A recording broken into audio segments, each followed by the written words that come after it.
guidance. That was short, as you mentioned before, Tim, $810 billion. The Street was looking for $8.44 billion. And I think what really hurts us right now, Tim and Carol, is that we already have a black cloud over tech, right? We already know what's happened to the share prices, including NVIDIA, and the fact that they came out and warned that the second quarter would not be as strong as what the Street was originally looking for. It really doesn't matter now what they did in the first quarter. It's all in the rearview mirror. We're all focusing now on the second quarter, and unfortunately, it looks like they're going to come up a little bit short. What do you make, or how do you fold this in? The company also is saying, NVIDIA is saying, second quarter revenue outlook includes about $500 million to $500 million reduction from Russia and China, right? There are certain special things going on right now that are certainly impacting companies. How do you roll that in? Do you say, okay, well, that maybe makes it not as bad, or you're saying, hey, that's business, and who knows what that is going forward as well, longer term? Yeah, so you bring up a good point, Carol, and that is there's extraneous forces that are working against not only NVIDIA, but other technology companies. You mentioned the Russia issue. You've got China COVID supply risk issues. There were some power issues over in China also. So there was just a lot of moving parts coming into this quarter, a lot of worries, how NVIDIA would kind of navigate through all these different, roadblocks. And they've done a great job in the past, in terms of doing it, but it does look like it may be starting to catch up with them. Tim and Carol, you probably remember last week we had Applied Materials and Cisco that both reported numbers. Both came out in lower guidance for the upcoming quarter and the year, but they said it wasn't a demand issue. They said it was an issue in regards to getting supplies and power and components and issues with Russia. So, we want to hear a little bit more from NVIDIA's management. Is the reason why they're coming up short in the second quarter because of these issues that we all just discussed? Or is it because we're starting to see demand issues?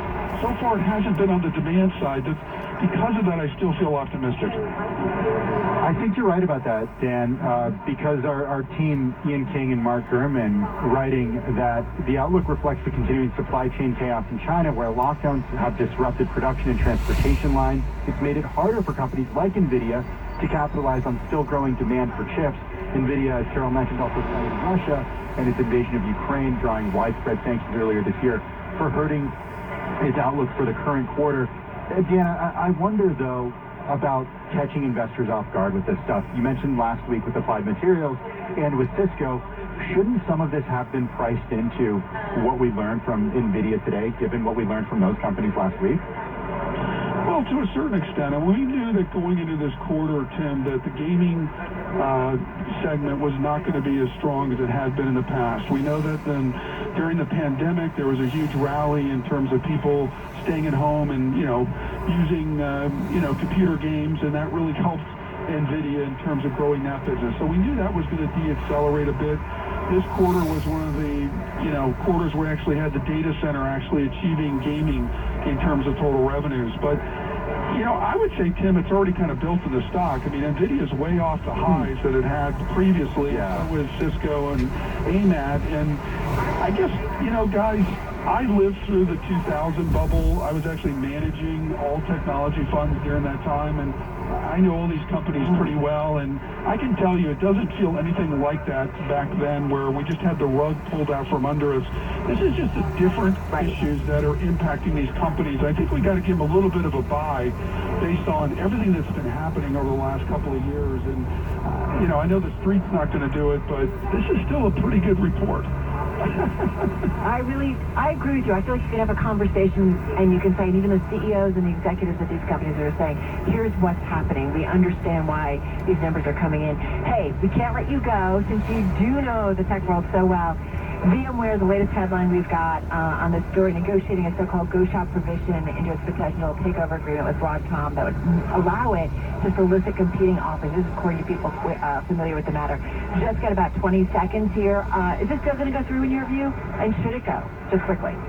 Yeah, Carol, it's an interesting deal because we think of Broadcom, we think of a chip company, and then they bought Semantic Computer Substance, and now they want to add VMware, and now VMware is up, for grabs, right? It looks like the deal would be accretive for Broadcom, but it is kind of an awkward deal in terms of a semiconductor buying a software player. And again, Carol, VMware is a very mature company. It's like Computer Associates. It's not like a high flyer like Salesforce or Adobe. All right, got to run. Love talking tech with you. Dan Morgan over at Synovus Trust Company. Let's get to Nancy Lyons, our world and national news in Washington, D.C. Hey, Nancy. Thanks, Tim. Texas Governor Greg Abbott says the 18-year-old gunman Salvador Ramos, who killed 19 children and 2 teachers at a Texas elementary school, barricaded himself inside a classroom, then opened fire. He was eventually confronted by law enforcement officers. Border Patrol, Consolidated ISD officers, police, sheriffs, and DPS officers converged on that classroom, and a Border Patrol officer killed the gunman. Abbott says they were tipped off to the gunman's intentions when his grandmother called 911. She suffered a critical gunshot wound to the face. Well, President Biden is once again imploring Congress to take action to address gun violence. The idea that an 18-year-old can walk into a store and buy weapons of war designed and marketed to kill is, I think, just wrong. It just violates common sense. Even the manufacturer, the inventor of that weapon, thought that as well. The president says he and First Lady Jill Biden plan to visit Uvalde, Texas in the coming days to comfort the community. Biden spoke at an event where he's signing an executive order to advance effective, accountable policing on this, the anniversary of George Floyd's death at the hands of Minneapolis police. Michael Bloomberg, the founder and majority owner of Bloomberg LP, is a donor to groups that support gun control, including Everytown for Gun Safety. Well, there will soon be another vacancy on the Fed. Kansas City President Esther George says she'll be retiring in January. Global news 24 hours a day, on air and on Bloomberg Quick Take, powered by more than 2,700 journalists and analysts. Thank you so much, Nancy Lyons, NRDC Newsroom. We do want to bring you this because it came after the closing bell. This has to do with Elon Musk, who has agreed, as you know, to buy Twitter. He is increasing the equity component of his bid to $33.5 billion, and to do that, he will provide an additional $6.25 billion in equity finance. This is according to a regulatory filing Wednesday. This definitely shows some more conviction, if you will, on his part. We're certainly seeing that play out in the trade post-market. Shares of Twitter were higher by as much as 9% after hours. Now they're up 6.4%, bringing the change from the close up 10% today.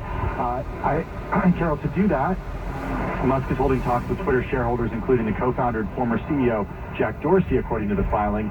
Musk has agreed to acquire Twitter, remember, for about $44 billion. $54.20 was ultimately the price that it would cost Musk to buy Twitter. Shares trading now, even with today's gain, just under $40 a share. Right, and we mentioned earlier that amended 13D on his plans to buy Twitter. So, it's been a story, we kind of jokingly say, it's a story that keeps on giving. Everything Elon does just kind of keeps on giving, but it's been not necessarily a straight path forward, and whether it's comments on social media or comments he makes in an interview, trying to understand ultimately how this will play out. We've been watching the share price at Twitter, which in the after hours is below his asking price, right, for that company. Yeah, but still higher by 7.6% since this news came out. Some other headlines from this filing as our team continues to go through it. Musk is letting the rest of the margin loan commitments for Twitter expire, providing an additional $6.25 billion in equity financing, and as you mentioned, Carol, boosting the aggregate amount of equity commitment to $33.5 billion. Says he may get additional financing commitment. So this speaks to who else is he talking to, who else is wanting to be a part of this acquisition or this planned acquisition. So very interesting in terms of his process to get this. I wonder what Jack Dorsey's role will be ultimately in this. The co-founder and former CEO of the company. Stepping away from the board, exactly, right? Today. Yeah, it's fascinating. All right, you're listening to Bloomberg This Week. This is Bloomberg Radio. More from Informatica. Catch Down to On with Joe Matthew today at 5 p.m. Wall Street time on Bloomberg Radio. Joe is joined by Representative Mike Thompson, Chairman of the House Gun Violence Prevention Task Force. That's Down On today at 5 on Bloomberg Radio. Bloomberg Daybreak.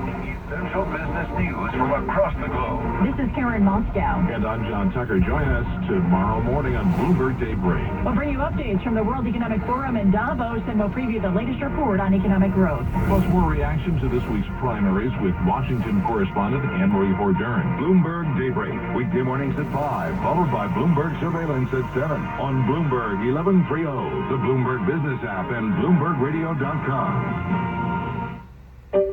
Finding great candidates to hire can be like, well, trying to find a needle in a haystack. Sure, you can post your job to some job board, but then all you can do is hope the right person comes along, which is why you should try ZipRecruiter for free at ZipRecruiter.com/free. ZipRecruiter doesn't depend on candidates finding you. Its powerful technology identifies people with the right experience and actively invites them to apply to your job. You get qualified candidates fast. So while other companies might deliver a lot of hay, ZipRecruiter finds you what you're looking for. The needle in the haystack. 4 out of 5 employers who post a job on ZipRecruiter get a quality candidate through the site within the first day. ZipRecruiter, the smartest way to hire. And right now, you can try ZipRecruiter for free. That's right, free. Just go to this exclusive web address, ZipRecruiter.com/free. That's ZipRecruiter.com/free. ZipRecruiter.com/free. Black people make up only 5% of doctors. What is the barrier to getting more Black medical school students to graduate?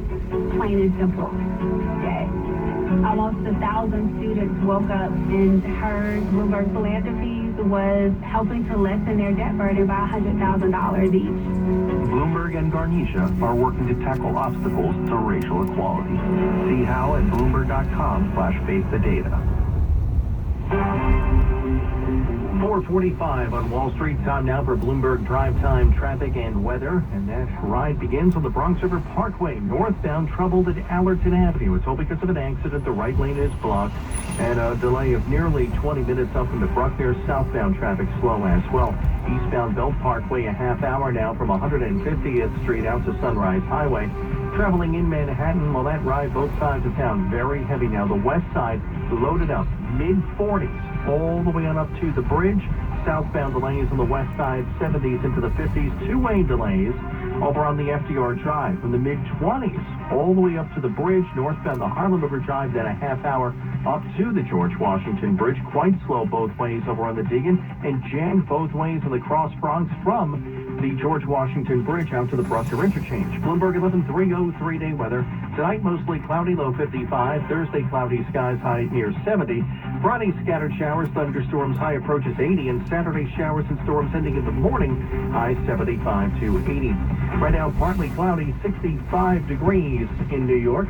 If your summer plans include a new job, let Express Employment Professionals help. Visit expresspros.com for good local jobs in a variety of roles. With the best ride in and out of the city, I'm Ed Kalegi, Bloomberg 1130. Bloomberg Business Week continues.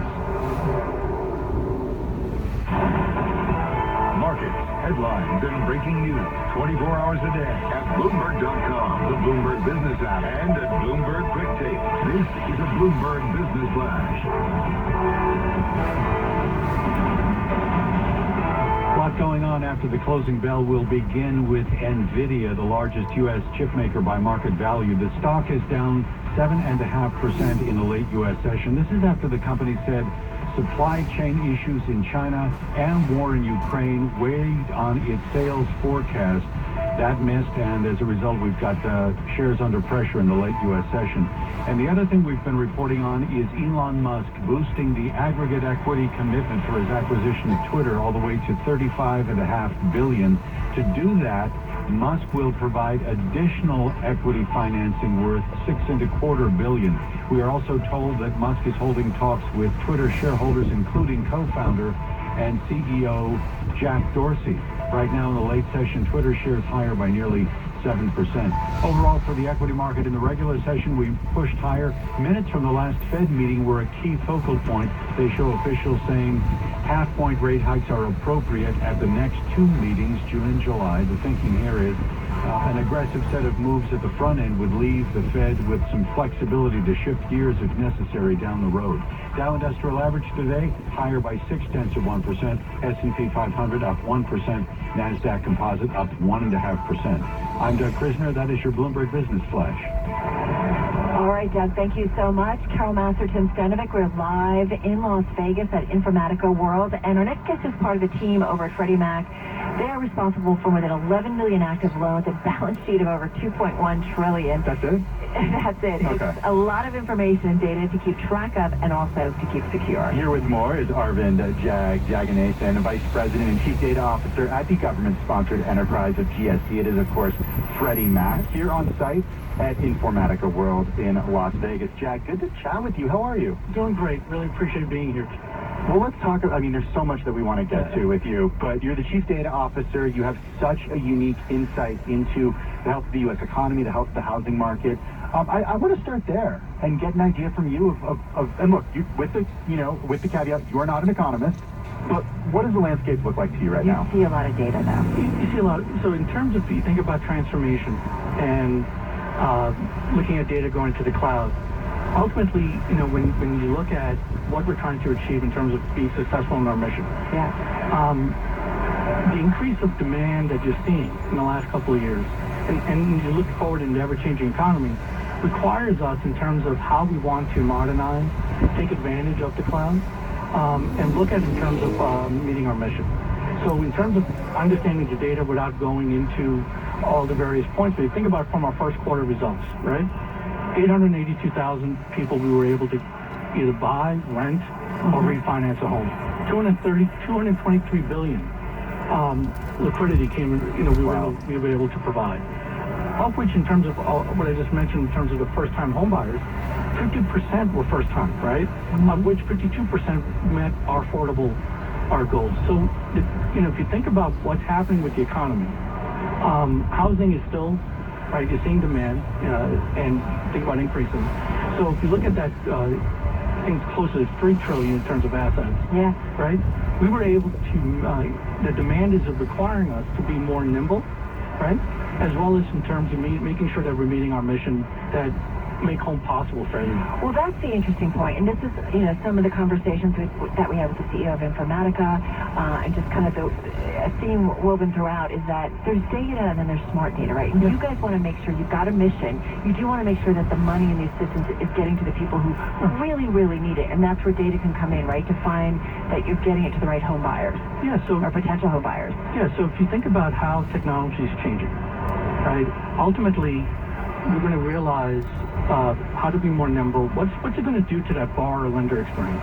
What's it going to do from a servicing standpoint? It's going to continue to evolve.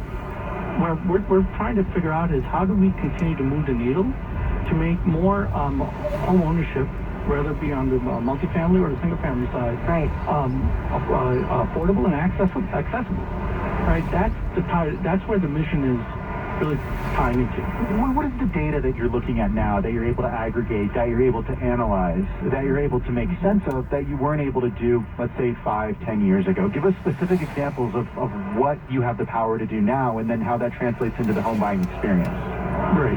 So if you think about origination and you think about 5-10 years ago, things were much more siloed in terms of processes, right?